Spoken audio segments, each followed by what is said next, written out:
Donc je vais en parler en tant que militant, n'est-ce pas, des bonnes œuvres, défenseur des droits de l'homme.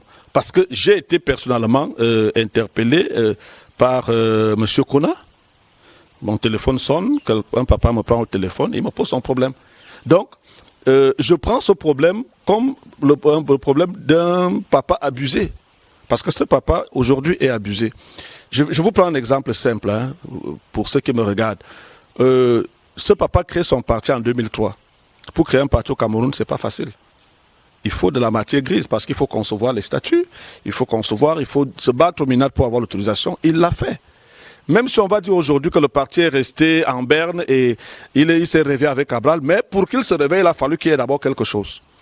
Et le problème que le papa aujourd'hui, c'est un problème de son encadrement en tant que président fondateur et en tant que président d'honneur.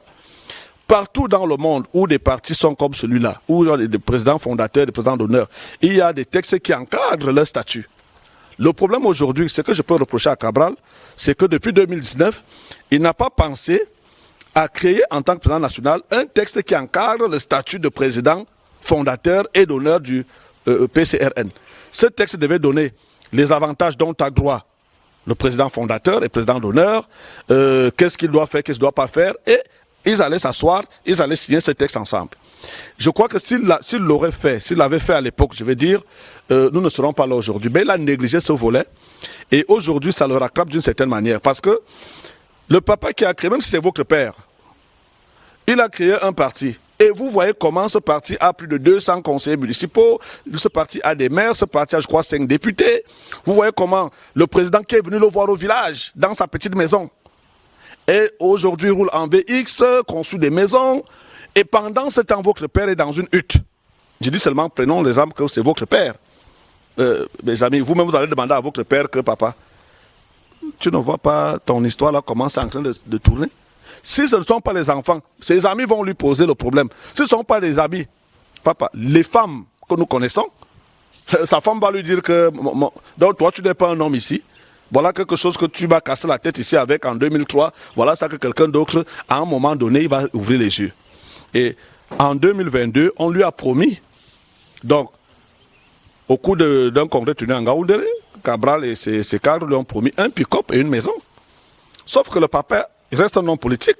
On ne crée pas un parti politique si on n'est pas un homme politique. En bon stratège, il constate que nous tendons vers la fin du mandat. Nous sommes déjà en 2024. Jusque-là, il n'a rien. Aucune promesse n'est tenue. Il décide donc de faire ce qui est normal en politique. Parce qu'en politique, il faut toujours faire des coups qui vont t'amener à atteindre ton objectif.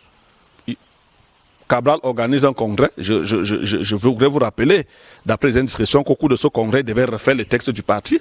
Et c'est là où il devait être investi comme candidat pour 2025. Le congrès de Kribi. Le papa au courant, le papa dit zéro.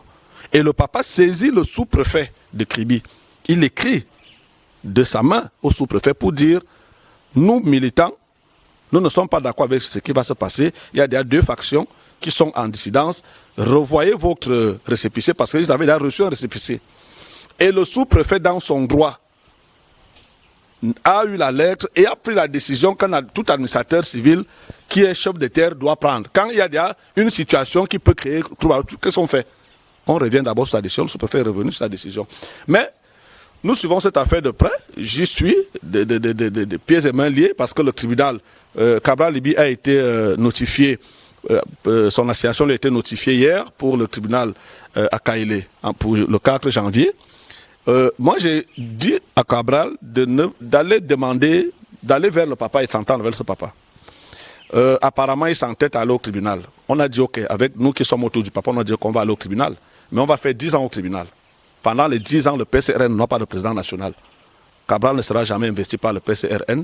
Il ne prendra aucune décision au nom du PCRN parce que c'est la légitimité de son poste qui est au tribunal. Et vous savez, le droit le dit, tant que le tribunal n'a pas tranché, hein, nous restons... Et personne ne prend une initiative au nom du président national du PCRN, que ce soit M. Kona, que ce soit Cabral Libi. Je crois que c'est ce que Cabral veut. Et tant qu'il va rester braqué, nous allons rester là. Voilà pour dire la situation actuelle de ce conflit. puisque je suis impliqué en tant que société civile, en tant que défenseur des droits de l'homme et non en tant que militant d'un parti politique.